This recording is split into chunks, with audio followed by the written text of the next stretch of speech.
It's interesting because in the first Trump administration, you were probably the most visible Scientologist that was interacting with the White House. But this Yeah. second administration is very different. Very Trish different. Duggan, Scientology's most wealthy donor, is I know her personally. was largely financing the America First Policy Institute, which planned the Trump transition. And she has now been rewarded by being appointed to the Kennedy Center board by President Trump.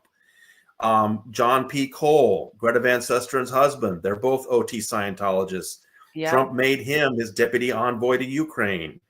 Grant God. Cardone, wealthy Scientologist, got to speak at the Madison Square Garden rally just before the election. Pam Bondi, longtime friend to Scientology when she was AG of Florida, is now the Attorney General of the United States. I mean, from the outside, it really looks like this White House is very safe-pointed, and it's hard to imagine the Department of Justice under Pam Bondi doing anything about Scientology. What's your perspective on that? It's a great question, Tony. I can tell you it's awful because this is something that I wouldn't have foreseen. The first administration, like you said, there was no. I was like, hey, let's get it. And they said, no, we don't know. So obviously somebody put the ducks in the row. And I know Grant Cardone, I'm assuming, he hasn't told me personally, like when I used to know him more, I've known Grant Cardone for over 10 years. Obviously now I can't because I'm an SP, but he is going to run for governor of California. I know that was his plans. I know that has been his plans for a while. In the MAGA, community, he hijacked it because there started becoming this safe pointing of it's just all religions, religious freedom. And that's how Scientology moved into it in the first administration. They started that, right? They have a lot of money. So Trish Duggan donated millions and millions and millions of dollars to get that position. She's a billionaire. I knew her. I have her phone number, been to her house many times, knew her kids, her husband. I helped fundraise and get millions of dollars from them for Scientology, singing for events, right? Getting to know them.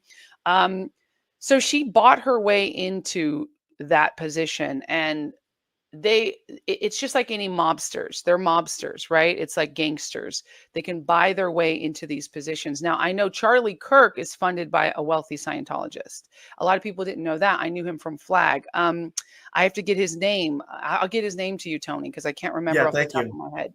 But I knew that because he told me, and he's like, oh, I have Charlie Kirk's number. And so there was these MAGA Scientologists that I think started getting the other Scientologists on board with. And then they go, oh, wow, we can influence and have power. And remember, some Scientologists think they're doing a good thing, right? So they think, oh, we can do the right thing. We can be there. It's now Scientology is going to be forced to back that because there's so many influential people there.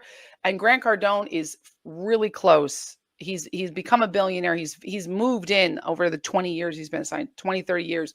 He's moved in very close with the upper levels. I always thought, how come it's okay for them and it wasn't okay for me? So something switched where David Miscavige, it always comes from the top, must have seen a power grab and said, okay, well, if you can put in a good word and we can protect our IRS status, then it's a good thing, right? Government control. So what I know is that it's only going to get worse unless we do something about it, right? Something can be done about it. And now I'm having left Scientology very publicly. And I know this was the thing God wanted me to do because I wasn't going to speak out. I was just going to be chill, heal, see what happens. But there was this pressure on me. I recently came back from the White House and I talked to the administration. I told them I have left Scientology and come back to Jesus. That was at the faith office with the administration. And there was an audible gasp in the room.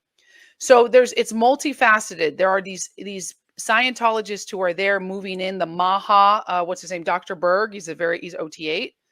I met him at the inauguration. He's big on Maha. And I talked to him and he was very nervous. I was still a Scientologist at that. I wasn't, but I said, oh, I'm on lines at Flag. I said to him to kind of let him know, the lingo. And he goes, oh, okay. And I chatted with him a bit, but I was surprised to see him there moving in with the Maha movement. It's just like anything. They want to be the popular, cool kids. They want to be the ones that are like in the control sphere. It's certain Scientologists who are doing this, and but that doesn't mean all of the White House thinks Scientology is good, right? It's still individual. It's not like Trump's like, we love Scientology. No, he's just he's a politician. He loves money. And I'm a Trump supporter, but I'm going to be honest, right? So, if a Mormon donates $500 million to the campaign, they can get a position. Unfortunately, this is how it is. So Scientology's figured that out. Don't be public about being Scientologist. Pick our people who are quiet about it, because they can't be like outward, I'm class 5 auditor, OT. You notice Grant Cardone doesn't talk about Scientology anymore. He says he's a Christian. He kind of says, go to church. He pretends to be a Christian. So does, the other ones who are moving and shaking. And Trish Duggan, she's never mentioned Scientology, but we know she is. In Scientology, she's known.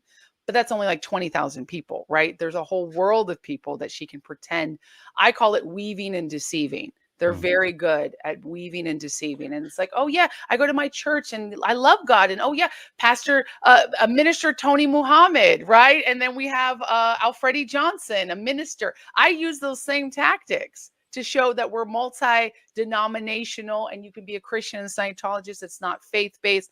I believe those same lies. I said those same lies. I got hundreds of people into Scientology with those lies. So just because it seems nefarious, and it is nefarious, it doesn't mean the whole administration is falling for it. Okay. I think there's a tipping point where we can actually tip it more to get the IRS tax exemption status taken away. And I want to fight for that.